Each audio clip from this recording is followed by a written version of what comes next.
No matter what happens in Washington, the NPR Politics Podcast is here for you. For the latest news, insights, and analysis from the election and beyond, listen to the NPR Politics Podcast. From the WGLT Newsroom, I'm Lindsay Jones. School dropout rates have started to rebound in the years after the COVID-19 pandemic, but they remain high in Bloomington's District 87. The district's dropout rate is over twice the state average. Assistant Superintendent Nicole Rummel says learning loss during COVID-19 helped worsen it. Students were in junior high at that time. There's some online learning. They come to the high school. They have some bad habits that they need to break. Once a student gets behind in credit, it's really hard for them to get caught up. Rummel says the district is doing more to support the new class of freshmen to help keep them in school.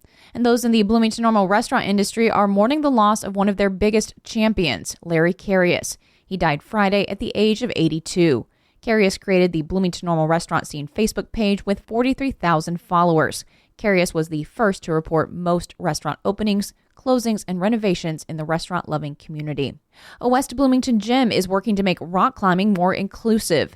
Upper Limits Rock Gym and Pro Shop recently launched a monthly session for people with Parkinson's disease. Marketing manager Andy Peterson leads the Parkinson's Climb Night. He says when participants walk up to the wall, magic happens. One of our attendees, her hands were such that her fingers were bent backwards. And when her hand met that first hold, her fingers just went right around it. And that's a moment that I don't think I'll ever forget. Parkinson's Climb Night meets on the last Monday of each month and averages 3 to 10 participants.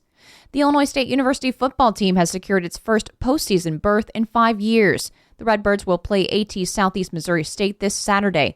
ISU earned a higher seed to host, but Hancock Stadium is hosting the Illinois High School State Football Finals this weekend.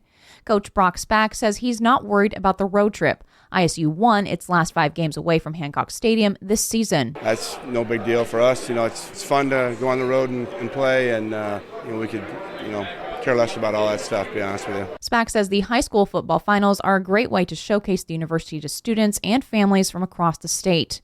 I'm Lindsay Jones. No matter what happens in Washington, the NPR Politics Podcast is here for you.